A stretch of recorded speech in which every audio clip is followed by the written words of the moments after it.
Karbohidrat merupakan produk dari fotosintesis, di mana fotosintesis ini memanfaatkan karbon dioksida, kemudian air, dan berproses di klorofil pada sel daun tumbuhannya.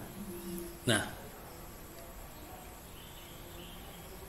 karbohidrat ini sangat berperan penting dalam pertumbuhan tanaman dan juga sangat berperan penting untuk konsumsi atau kebutuhan manusia ataupun hewan. Nah, pada hewan banyak produk-produk makanan ternak itu ya terbuat dari karbohidrat. Sebagai contoh misalnya dedak kan, jagung, nah itu kan mengandung karbohidrat. Dedak, jagung itu kan pur yang di toko pertanian itu kan dibuat dari campuran karbohidrat dan sumber protein lainnya.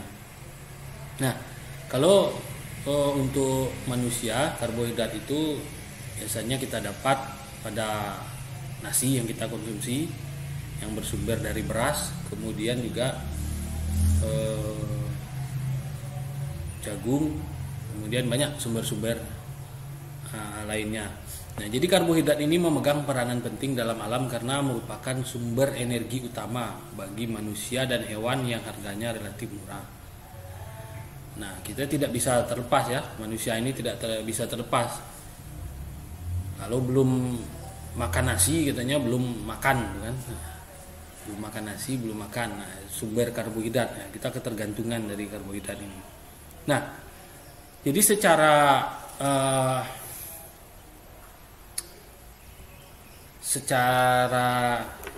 biokimianya karbohidrat ini merupakan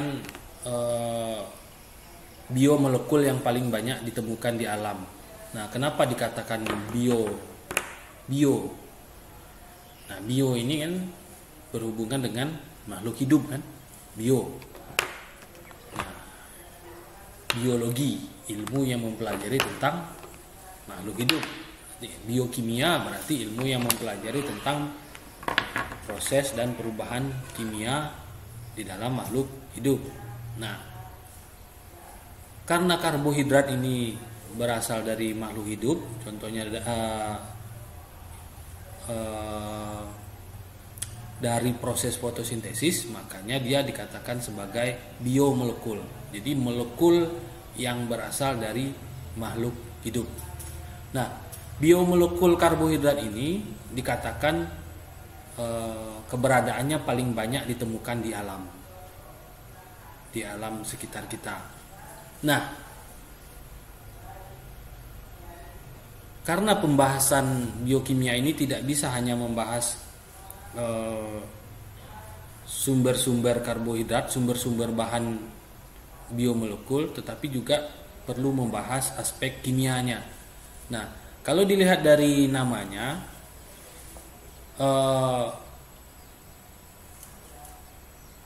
karbohidrat ini terdiri karbon dan hidrat.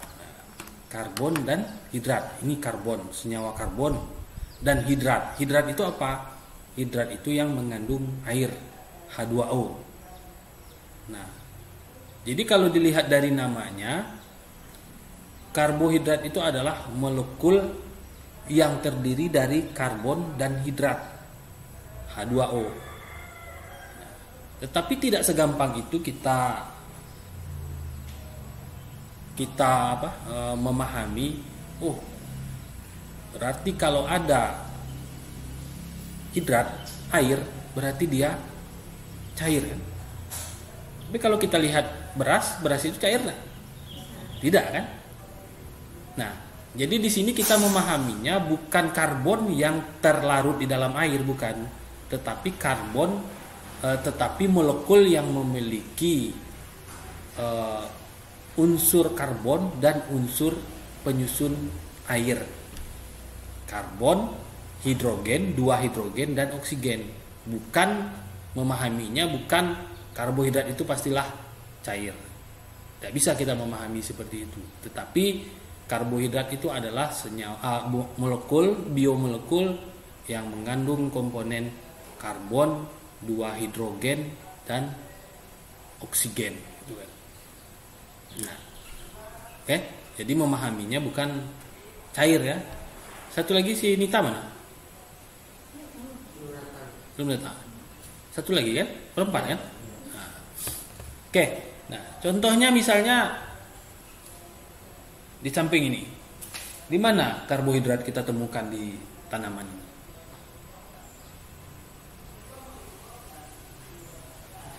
Sudah ada buah-buahnya enggak sini?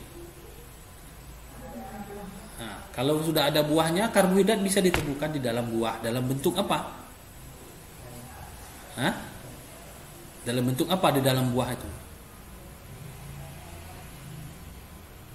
Bisa dalam bentuk misalnya pepaya misalnya, atau buah jeruk. Karbohidrat itu ada di dalam buahnya.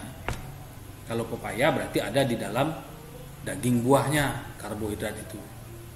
Nah, kalau tidak di batangnya, dalam daging buah dalam bentuk apa? Dalam bentuk misalnya glukosa atau fruktosa, karena glukosa, fruktosa, laktosa, maltosa itu merupakan turunan dari karbohidrat. Nah, kemudian batang dari tumbuhan itu, batang dari tanaman itu apa? Selulosa. Selulosa itu merupakan bagian dari karbohidrat juga. Nah, jadi kenapa biomolekul yang paling banyak ditemukan di alam? Ya karena memang penyusun tumbuhan, penyusun jaringan itu banyak berasal dari, bersumber dari karbohidrat. Penyusun kayunya, penyusun ranting, batang, itu selulosa yang merupakan bagian dari karbohidrat. Nah, jadi secara kimia biomolekul karbohidrat itu mempunyai rumus molekul CH2O dalam kurung N. Nah, N itu menunjukkan apa? Menunjukkan banyaknya rantai CH2ON.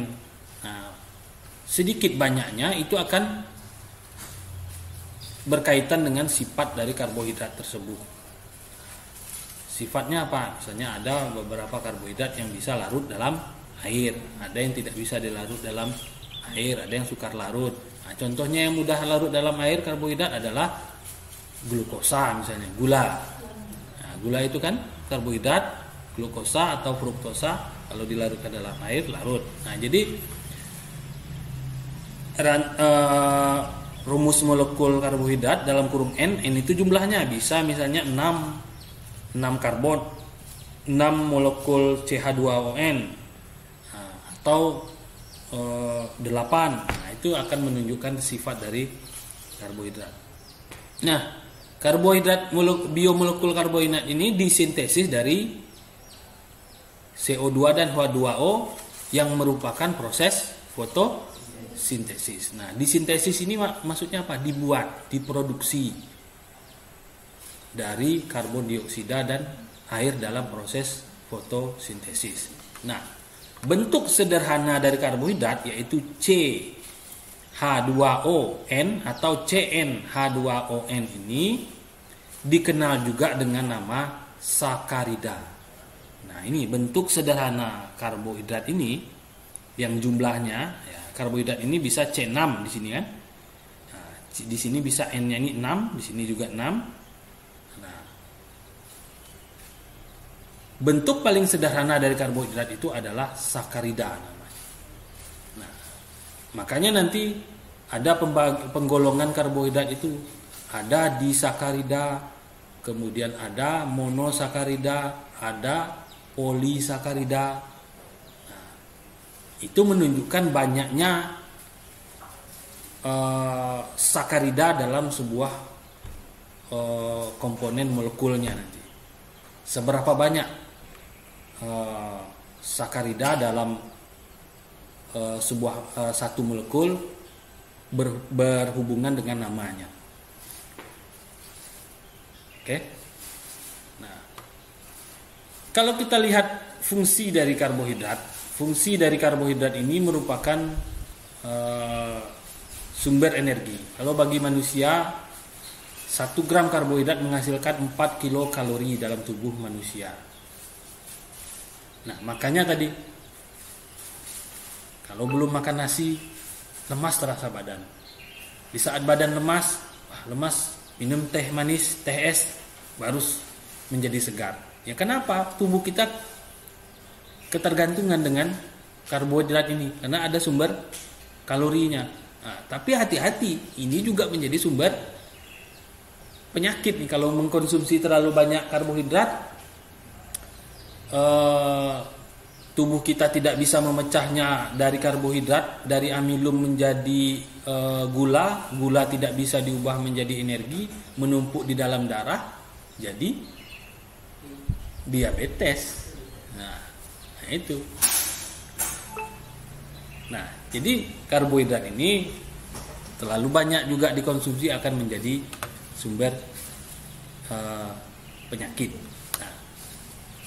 Kalau ini kita lihat sebagian karbohidrat di dalam tubuh berada dalam sirkulasi darah sebagai glukosa. Nah, inilah gula darah yang disebut orang, gula darah itu kan. Sebagian disimpan sebagai glikogen di dalam hati dan jaringan otot. Dan sebagian diubah menjadi lemak untuk kemudian disimpan sebagai cadangan energi di dalam jaringan lemak. Seseorang yang memakan karbohidrat dalam jumlah berlebihan akan menjadi gemuk. Karena apa?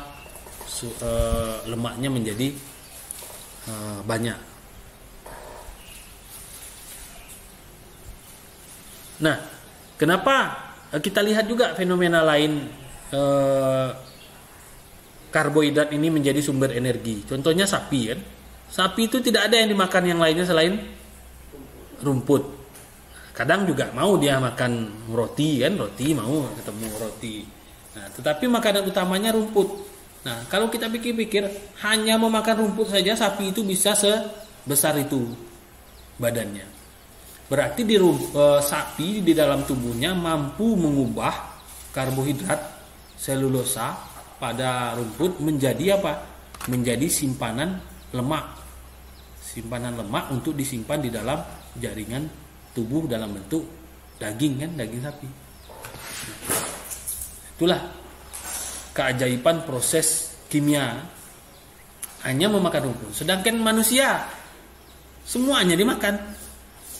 Sayur, ikan, daging sapi, ya, tubuh manusia sebesar-besar itu saja kan. Ya karena tubuh manusia punya batasan untuk mengolahnya kan. Nah, kita makan semuanya. Ini kita termasuk makhluk yang paling rakus lah. Semuanya dimakan. Bahkan ada di daerah mana yang di Sulawesi Utara ya, daerah mana tuh? Tomohon tuh kan. Yang pasar menjual berbagai macam makanan ekstrim itu, ada ular, ada babi, ada tikus hutan, semua dikonsumsi itu. Ada kelelawar, bahkan dulu waktu corona awal-awal muncul itu kan dikaitkan dengan kelelawar itu kan, karena virusnya itu katanya udah terbawa di kelelawar itu, penyebarannya dari situ. Tetapi masyarakat sekitar situ yang mempercayai makanan-makanan seperti itu yang sudah lumrah bagi mereka membantah, tidak bersumber dari sini katanya, tidak bersumber dari kelelawar ini katanya. Contohnya kami sampai saat ini sehat-sehat saja katanya, udah bertahun-tahun mengkonsumsi ini, dari nenek moyang kami mengkonsumsi ini aman-aman saja kan. Nah jadi itulah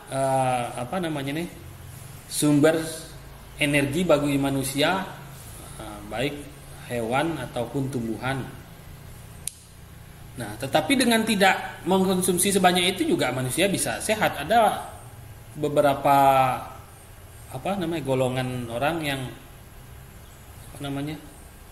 vegetarian ya, menyebutnya vegetarian, tidak memakan daging atau dari makhluk hidup lainnya, tidak makan ikan, tidak makan daging sapi dan daging yang lainnya, tetapi dia hanya memakan sayur dan tumbuh-tumbuhan. Ya sehat-sehat juga, karena tubuh kita bisa merubahnya dari karbohidrat tadi menjadi energi. Jadi kita tidak perlu memakan apa namanya ini ya, memakan daging harus menjadi sehat, memakan ikan harus menjadi sehat. Akan tetapi kalau kita cuma makan nasi dengan garam saja setiap hari, itu juga akan mengancam apa namanya, mengancam kesehatan kita. Kenapa? Apalagi bagi anak-anak kan, kita tahu ada istilah stunting, tahu kan? Stunting, anak-anak yang kurang tumbuh gitu kan, karena kekurangan gizi. Ya.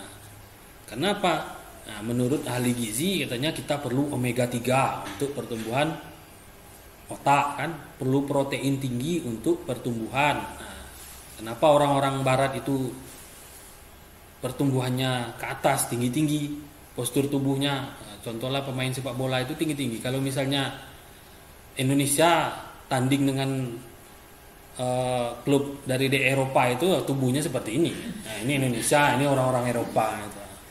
Nah, ya karena pola konsumsinya dan mungkin faktor genetik juga kan. Pola konsumsi orang Eropa mungkin berbeda, dia akan cenderung untuk memperbanyak asupan protein dibanding karbohidrat. Karena memang di dalam proses kimia, protein itu berfungsi sebagai zat pengatur, zat apa yang untuk pertumbuhan. Kalau karbohidrat lebih ke energi. Karbohidrat itu lebih ke energi, tenaga, tetapi protein itu yang akan membuat pertumbuhan lebih baik. Nah, makanya diperlukan sumber protein. Nah, protein itu bisa didapat dari tumbuhan ataupun hewan. Nah, nanti mengenai tema mengenai protein ada bagian khusus kita bahas nanti. Nah, sumber energi fungsinya juga penghemat protein. Nah, penghemat protein, kemudian pengatur metabolisme lemak, pemberi rasa manis pada makanan. Nah, ini karbohidrat dalam bentuk gula kan? Dalam bentuk fruktosa, laktosa atau glukosa. Nah, kemudian elemen struktural pada dinding sel tanaman ataupun bakteri. Maksudnya struktural ini pembentuk ya. Nah, itu tadi contohnya. Selulosa bisa membentuk apa namanya ini? Struktur kayu pada tumbuhan. Nah, itu jadi fungsi dari karbohidrat. Oke. Nah, kalau sumber karbohidrat itu dari mana? Dari padi-padian atau sejenis sereal. Dari sereal ini dari gandum kan? Nah, sejenis gandum seperti itu. Kemudian umbi-umbian, kacang kering dan gula. Nah, kalau di Indonesia sumber karbohidrat yang paling banyak diperlukan oleh manusia Indonesia itu nasi ya. Nah, kalau bagian timur sana barulah sagu. Apalagi selain itu di Indonesia makanan pokoknya? Nasi, sagu. Yang dari daerah Jawa ini apa? Gaplek ya. Tiwul. Nah, tiwul itu kan dari ubi yang dikeringkan. Nah, ditumbuk kemudian baru ditanak menjadi seperti nasi lagi kan, dikukus gitu kan. Nah, ya. Nah, dari beberapa referensi yang saya baca memang beberapa umbi-umbian, kemudian beberapa jenis umbi, beberapa jenis selain nasi ya. Nah, itu memang bagus untuk kesehatan tubuh manusia. Karena apa? Indeks glikemiknya itu rendah. Glikemik itu adalah merupakan indeks kemampuan tubuh untuk merubah menjadi gulanya. Jadi rendah. Jadi itu bagus, katanya bagus untuk dikonsumsi orang-orang yang terkena diabetes. Nah, contohnya juga nasi merah, beras merah ya. Nah, beras merah itu rendah. Dan ternyata memang beras merah itu apanya juga tinggi ternyata, seratnya dibanding beras biasa ini, beras putih. Nah, serat itu kaitannya kemana? Kaitannya ke kesehatan pencernaan nanti. Nah, jadi orang-orang yang terkena diabetes gula darah itu konsumsinya biasanya yang mengandung gula atau indeks glikemiknya rendah. Katanya juga beberapa jenis ubi, katanya ubi jalar katanya. Kalau orang yang kena diabetes bagus mengkonsumsi ubi jalar katanya. Dan ubi ubi kayu ya, ubi kayu rebus. Tapi tentu saja tidak, jumlahnya juga tidak perlu yang banyak. Kalau banyak ya kemampuan tubuhnya tidak bisa merubah jadi energi, menumpuk juga di gula darahnya. Nah, produk-produk turunan lainnya dari karbohidrat itu hasil olahannya ini adalah bihun, mie, roti, tepungan, selai, sirup dan sebagainya. Nah, ada satu lagi sumber karbohidrat yang cukup populer di Jepang dan katanya juga sekarang sudah mulai heboh di Indonesia, porang. Pernah dengar porang kan? Nah, porang katanya, tepung porang itu sekarang diekspor ke Jepang, katanya banyak permintaan di Jepang. Tapi di Indonesia sepertinya belum terlalu banyak untuk dibudidayakan dan harganya cukup mahal. Kabar-kabarnya kemarin karena heboh-hebohnya itu banyak orang-orang budidaya porang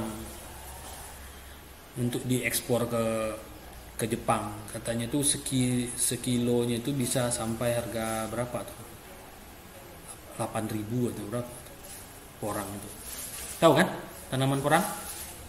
Pernah lihat tanaman porang? Nah, yang diambil kan umbinya itu dijadikan tepung gitu kan. Nah, itu sumber karbohidrat juga. Di Jepang katanya itu sudah lama dikonsumsi. Dan kenapa heboh menjadi heboh di Indonesia? Karena waktu gempa Jepang itu yang reaktor nuklir Jepang itu hancur, dengar? Yang beberapa tahun yang lalu, 5 tahun apa berapa tahun yang lalu, reaktor nuklirnya hancur berdekatan dengan perkebunan porang di Jepang itu. Nah, setelah reaktor nuklirnya hancur, kemudian diteliti porangnya itu ternyata kena radiasi dari nuklirnya. Jadi porangnya tidak bisa dikonsumsi oleh manusia. Kalau manusia mengkonsumsi makanan yang kena radiasi nuklir, akan berpengaruh kepada genetik manusia. Nah, apabila manusianya melahirkan nanti terjadi perubahan genetik, misalnya cacat atau tidak sempurna hidupnya. Nah, di saat itulah stok porang di Jepang menurun, akhirnya Jepang mengimpor. Waktu itu heboh-hebohnya impor dari Indonesia, sempat mahal. Nah, tapi tidak tahu sekarang masih dibutuhkan tidak impor porang dari Indonesia itu, karena mereka sudah mulai pulih kan di Jepangnya negaranya. Sudah banyak lagi membudidayakan. Karena porang ini di Jepang diubah menjadi mie. Diubah menjadi mie, banyak dikonsumsi orang Jepang. Nah, kalau di Indonesia itu tadi beras, jagung, ubi, singkong, talas, sagu itu adalah makanan pokok orang Indonesia. Nah, kembali ke klasifikasi secara kimia karbohidrat itu. Jadi karbohidrat itu diklasifikasikan menjadi monosakarida, oligosakarida, dan polisakarida. Nah, tadi dikatakan karbohidrat yang paling sederhana itu adalah namanya sakarida, di mana sakarida itu terdiri 1 CH2ON, CnH2ON tadi, terdiri satu tunggal. Nah, jadi kalau kita ilustrasikan bulatan kuning ini merupakan satu sakarida CnH2ON tadi. Nah, kalau sudah berikatan dengan yang lain, nah ini satu sakarida bergabung dengan sakarida yang lain, berarti di sini CnH2ON, di sini juga CnH2ON, dia dinamakan disakarida. Disakarida itu berarti mengandung 2 sakarida, CnH2ON, CnH2ON lagi, ada jembatannya untuk berikatan, dia dikatakan disakarida. Nah, kemudian nih monosakarida, kalau 2 sakarida dia dikatakan disakarida. Kalau dia terdiri dari 2 sampai kurang dari 10, dia dikatakan oligosakarida. Kurang dari 10 ya. Kalau mono 1 berarti sakarida tunggal. Kalau 2 disakarida. Tapi kalau terdiri dari 2 sampai kurang dari 10, dia dikatakan oligosakarida. Karbohidrat yang tersusun dari beberapa monosakarida tetapi tidak lebih dari 10 sakarida. Nah, berarti bagaimana bentuk ilustrasinya? Seperti ini.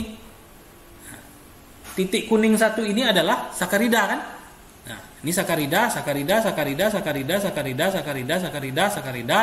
Nah, kalau dia lebih dari 10, dia dikatakan sebagai polisakarida. Atau dengan kata lain, banyak sakarida. Jadi ini satu sakarida berkumpul menjadi banyak. Nah, salah satu bentuk polisakarida itu adalah selulosa itu. Selulosa dikatakan polisakarida karena banyak sekali sakaridanya. Makanya dia saking banyaknya ikatannya menjadi kuat, makanya bentuknya, fisiknya, sifatnya keras. Seperti kayu, kulit kayu itu jadi keras. Oke? Nah, itu klasifikasinya. Monosakarida, disakarida kalau 2, oligosakarida, polisakarida. Nah, jadi mengklasifikasinya ada yang mengklasifikasikannya 3 ini, mono, oli, poli. Ada yang mengklasifikasikannya mono, di, poli. Nah, mono, di, poli. Mono 1, 2 di, lebih dari 2 poli. Nah, ada juga yang mengklasifikasinya kalau lebih dari 2 tapi kurang dari 10 itu oligosakarida. Nah, ini biasanya saya masukkan dalam soal biokimia ini. Nah, jelaskanlah klasifikasi karbohidrat, golongannya. Nah, silakanlah Anda bercerita seperti cerita saya barusan tadi. Monosakarida, oligosakarida. Nah, apa itu sakarida? Sakarida itu tadi. Nah, ini sakarida. Tunggal seperti ini sakarida. Oke, nah kita lihat monosakarida. Contoh dari monosakarida adalah glukosa. Nah, glukosa dinamakan juga dextrosa atau gula anggur. Terdapat luas di alam dalam bentuk sedikit, yaitu dalam sayur, dalam buah-buahan, dalam sirup, sari pohon, dan bersamaan dengan fruktosa di dalam madu. Glukosa memegang peranan sangat penting dalam ilmu gizi. Glukosa merupakan hasil akhir pencernaan pati, sukrosa, maltosa, dan laktosa pada sel hewan dan manusia. Dalam proses metabolisme, glukosa merupakan bentuk karbohidrat yang beredar di dalam tubuh dan di dalam sel merupakan sumber energi. Nah, ini monosakarida. Nah, contoh dari monosakarida ini apa? D-glukosa. D-glukosa itu terdiri dari C 1, 2, 3, 4, 5, 6. Karbonnya 6. Kemudian oksigennya 1, 2, 3, 4, 5, 6. Berarti C6, O-nya 6. H-nya berapa? Itu 1, 2, 3, 4, 5, 6, 7, 8, 9, 10, 11, 12. 12 kan? Berarti yang contoh dari monosakarida C6, H12, O6. Nah, berarti itu adalah contoh dari monosakarida. Tadi kan rumus umumnya Cn, H2O, N kan? Sekarang contohnya adalah D-glukosa, berarti C6, H12, O6. Ini dinamakan glukosa. Kalau kita ini rumus molekulnya kan? Nah, kalau kita gambarkan rumus strukturnya seperti ini. Jadi ini namanya adalah rumus struktur dalam kimia. Kalau rumus molekul seperti ini, C6H12O6. Rumus struktur seperti ini penggambarannya. Nah, jadi di dalam kimia itu ada rumus struktur, ada rumus molekul. Nah, kalau ditanyakan gambarkanlah rumus struktur dari glukosa. Nah, kita harus menggambarkan seperti itu. Rumus molekulnya seperti ini, C6H12O6. Rumus strukturnya seperti itu, C6H12O6. Bagaimana kita meyakinkan jumlahnya? Ya, tinggal hitung C-nya jumlahnya berapa, H-nya jumlahnya berapa, O-nya jumlahnya berapa, tinggal hitung. Jumlahnya cocok kan tadi kan? C-nya 6 kan?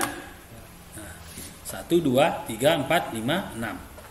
H-nya juga cocok.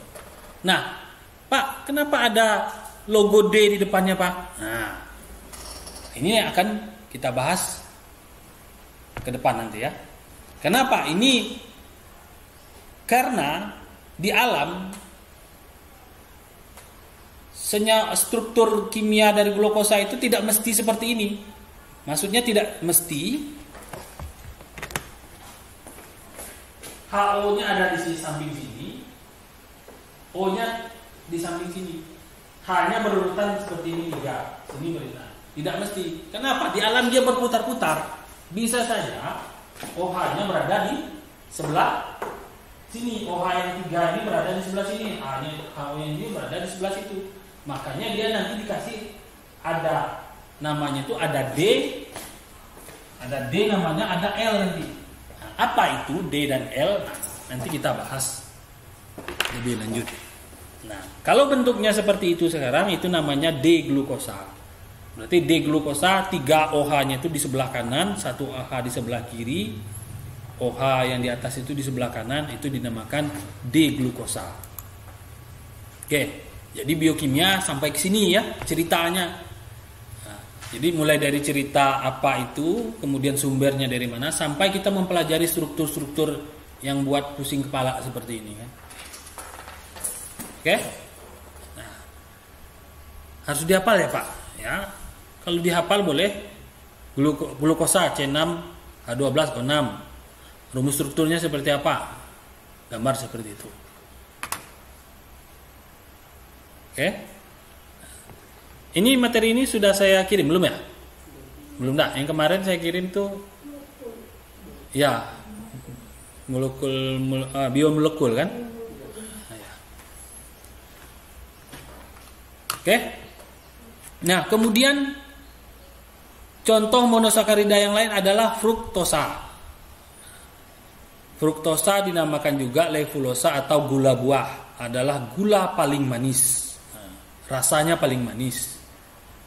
Nah, kemudian fruktosa mempunyai rumus kimia yang sama dengan glukosa, C6H12O6, namun strukturnya berbeda. Nah, berarti di mana lihat perbedaan strukturnya di sini?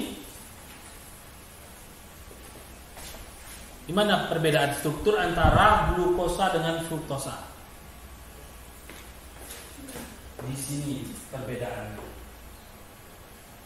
Ya kan? Nah, perbedaan ini tadi, kalau yang di bawahnya sama kan? Cuman dia berputar saja kan? Nah, ini saja yang nanti berbeda. Tapi ininya berbeda. Kalau ini C rangkap 2O H C O H. Ini C rangkap 1 H O H C O. Berubah saja ini. Ininya langsung berubah. Nah, rasa manisnya. Nah, jadi kalau kita menjelaskan kenapa pepaya ini rasanya manisnya seperti ini, buah naga manisnya berbeda, kemudian buah yang lain rasanya berbeda, berarti ada kaitannya dengan perubahan struktur kimia dari buah tersebut. Berubah strukturnya, rasanya juga berbeda. Kenapa pepaya di saat mengkal, di saat masih mentah, masih hijau, rasanya tidak manis? Berarti struktur glukosa di dalam buahnya itu masih bentuknya lain kan? Di saat sudah matang, dia mengalami perubahan strukturnya seperti ini, baru rasanya manis. Nah, berarti rasa manis pada produk, pada buah-buahan ada kaitannya dengan struktur kimianya. Ini perbedaan. Berarti monosakarida glukosa dengan fruktosa rasa manisnya berbeda. Di mana bisa kita lihat contohnya? Di buah-buahan, contohnya misalnya pepaya atau di madu. Maksudnya bukan di madu ya. Kalau di madu marah ibu-ibu ini katanya. Maksudnya di pada madu gitu kan. Nah, tuh, bukan di madu, pada madu. Madu, rasa manis madu dengan rasa manis apa kita bandingkan contohnya misalnya. Yang buah-buahan yang paling manis apa rasanya? Apa tidak pernah makan buah-buahan? Tidak suka pak? Kalau tidak suka pencernaannya juga kacau tuh. Apa buah-buahan yang paling manis? Mangga manis. Mana ada juga yang asam kan? Pepaya ada juga yang enggak ini kan? Pepaya California yang dipanen masih hijau, diperam, dijual di pasar atas itu, kadang kita beli ada yang ambar rasanya ya karena waktu panen kan di kebunnya itu masih hijau kan? Kelengkeng itu manis. Kelengkeng manis. Nah, kelengkeng kalau kita bandingkan dengan madu, rasa manisnya berbeda. Itu menunjukkan struktur glukosanya berbeda. Nah, bagaimana kita mengidentifikasinya? Bisa kita bawa ke labor. Ini apa kandungan dari kelengkeng ini? Apakah fruktosa atau glukosa di dalamnya yang dominan? Madu juga bisa. Madu juga macam-macam kan. Ada yang memang rasanya manis kan. Ada yang madu hitam yang dari NTB dari mana tuh? Itu kan rasanya agak pahit kan? Madu hitam katanya, tapi untuk kesehatan bagus katanya. Madu hitam itu. Tapi rasanya pahit. Waktu sudah 9.31. Cepat sekali.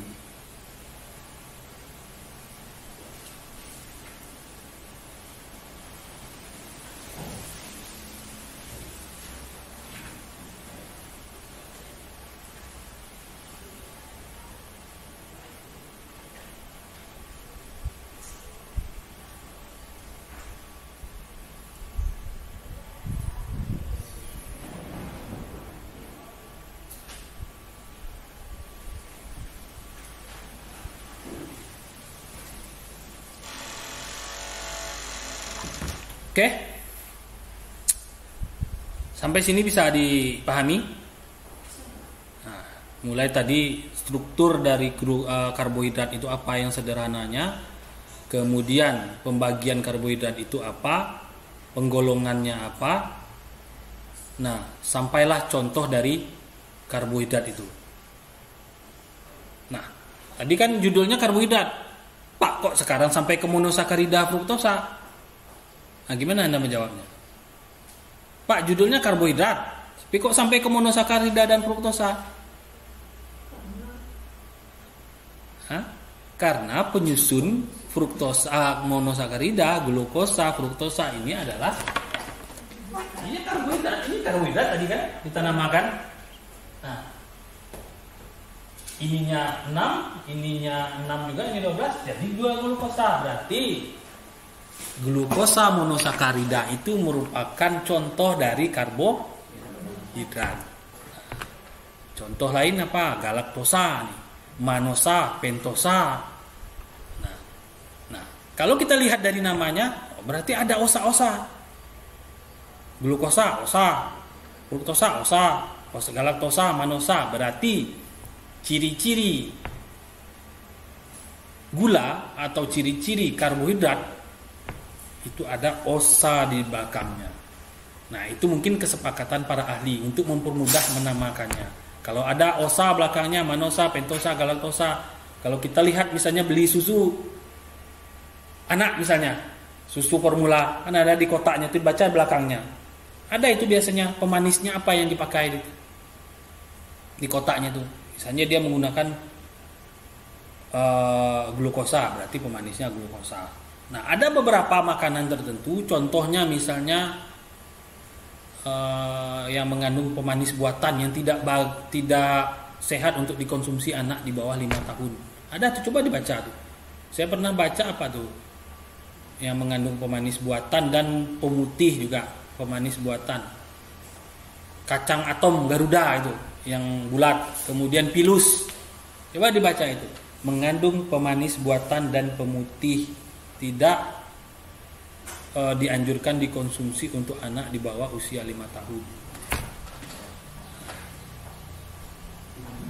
Hah? Di minuman banyak juga tuh mengandung pemanis buatan yang tidak dianjurkan untuk anak, dikonsumsi anak di bawah 5 tahun. Iya Bu.